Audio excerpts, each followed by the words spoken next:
The line L1 has equation 4y plus 3 equals 2x. The point A, P4, lies on L1. Find the value of the constant P. The line L2 passes through the point C2, 4 and is perpendicular to L1. Find an equation for L2 giving your answer in the form ax plus py plus c equals 0, where a, b and c are integers. The question carries on, but basically we're going to do a and b first, and then we'll move on to c, d and e in a moment. So let's look at a and b. So here's the whole question. So I'm just going to move this part c down a bit here and just drag it down out of the way so that we can just do a and b to start with. Okay, let's have a look at this then. So what have we got then? L1 has this equation. So part A, find the coordinate of P. This point lies on L1.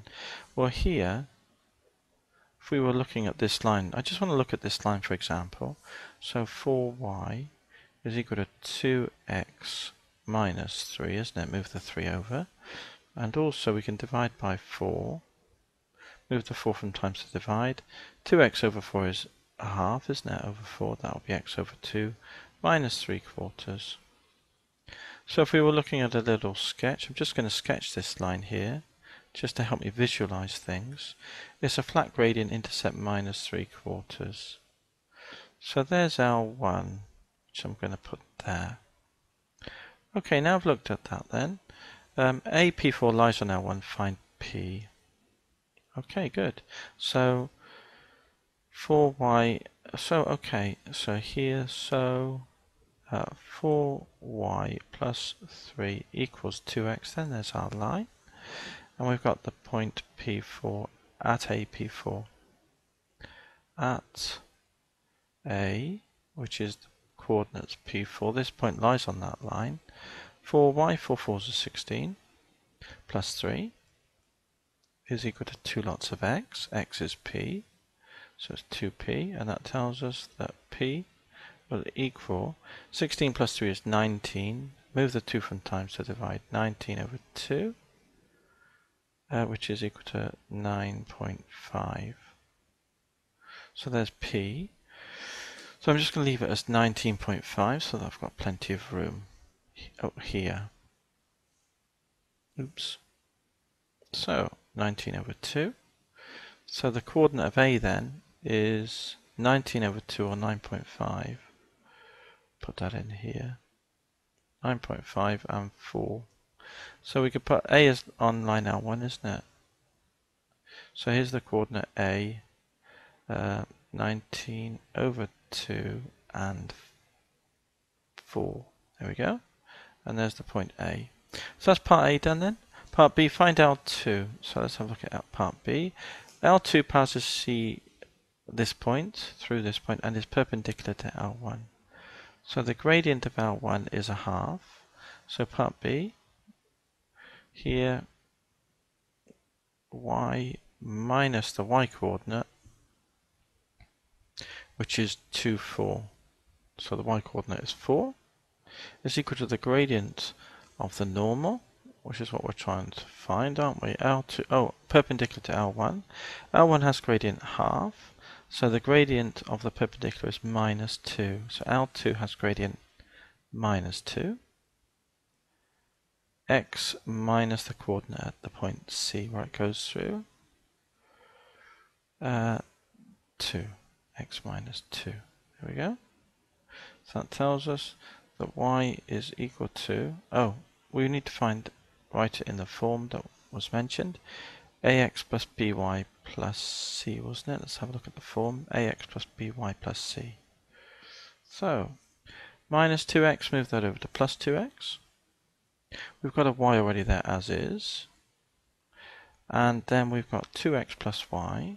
We've got a plus 4 here, move that over to minus 4. With the minus 4, that makes minus 8 equals 0. So there's our part B then, in the form that was wanted. But also, for our own interests, we can now just move this down a bit more. And we can just, for reference sake now, we can write this in the form that we're perhaps more familiar.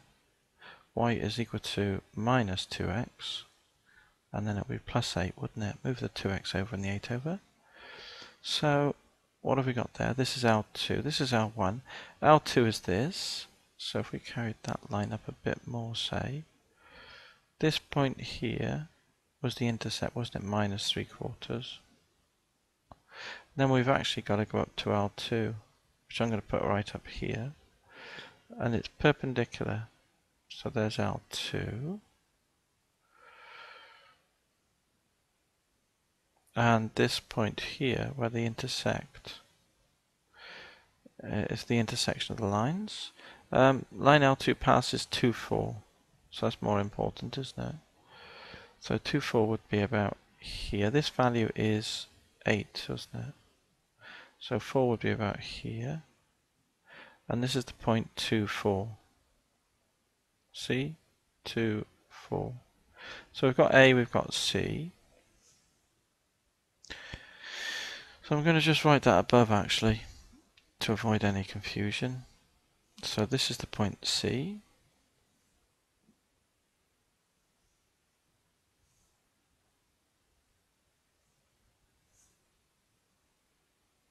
And this is the point C, and this was 2, 4, wasn't it? There. And there's our C to A line there that we've got so far. So there's B. Find L2 in the form that which we have. Ax plus by plus c. Now we've done A and B, then let's move on to part C. Find D coordinates. Now, where's part C in the question? L1 and L2 intersect at D.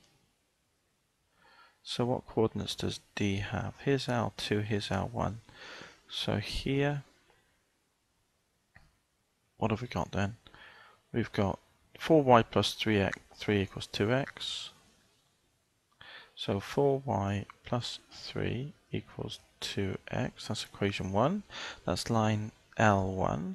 We've also got L2, which was here. 2x plus y minus 8 equals 0. 2x plus y minus 8 equals 0. This is equation 2. So what do we have then? Put 2x in here. 4y plus 3 goes in here.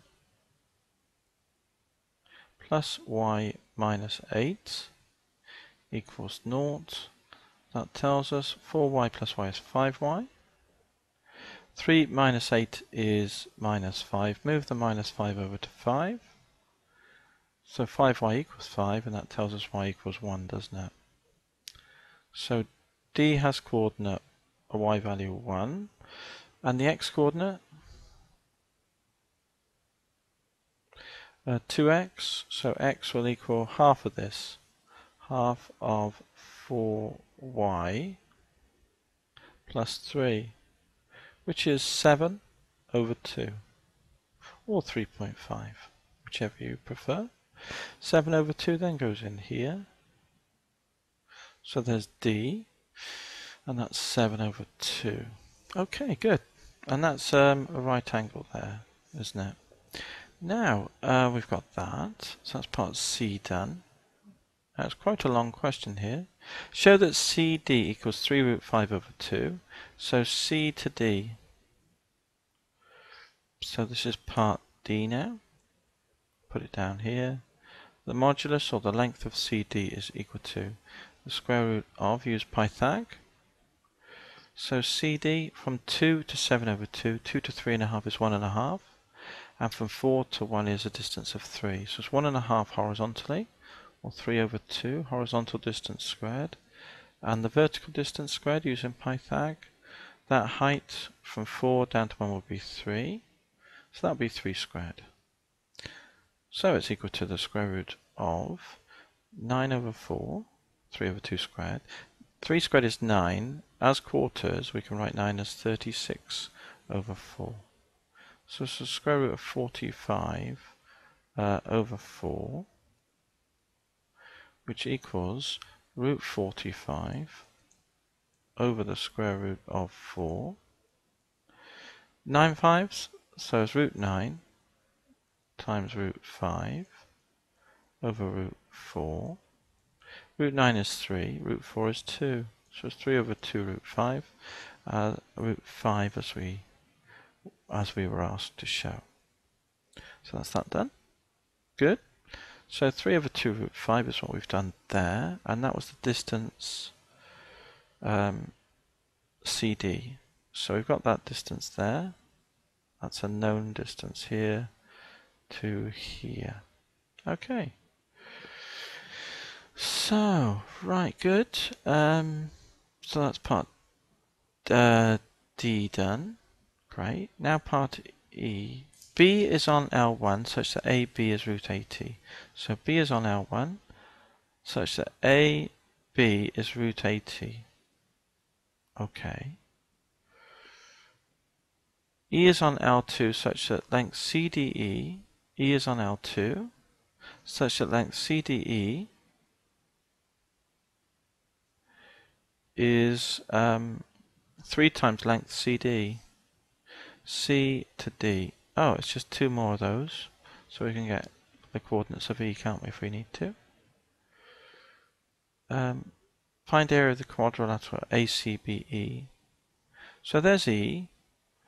And then we've got a quadrilateral, apparently. Like so. Find the area of the quadrilateral. Okay, so what are the coordinates? Find the area of the quadrilateral ABCBE. Well, if it's a quadrilateral, then this will be a vertical. This distance here, CDE, is 3 times the length CD. The length CD is given. Okay, so this length here.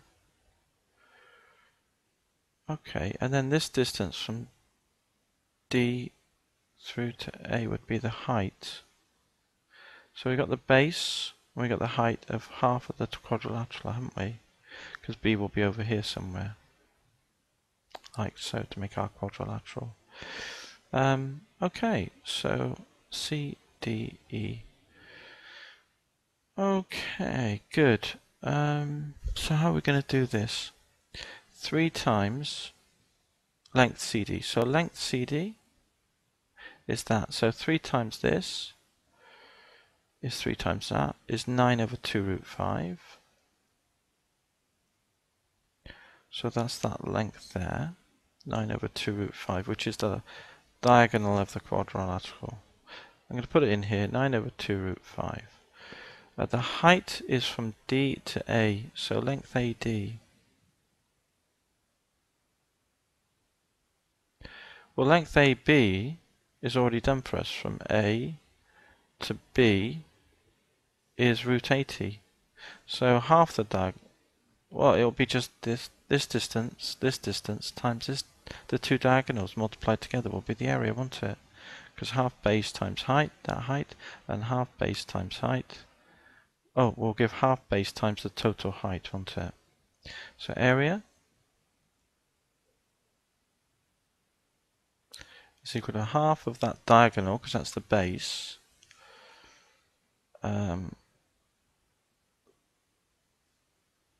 Half base, which is this distance here, 9 over 2 root 5. 9 over 2 root 5, there's our base, times the height of both triangles added together, basically, which is root 80, as was said there. I think that's right. Let me just check the root 80 from the diagram just one last time. So A to B is root 80, yeah, that's fine. So this should be the answer then, shouldn't it? Root 80, 5/16, yeah. So you got root 5 and root 16. So you got 9 root 5 times root 5 times root 16 over 4. This cancels with that. 9 5s are 45. Root 5 times root 5 is 5. So it's 45 units squared is the area.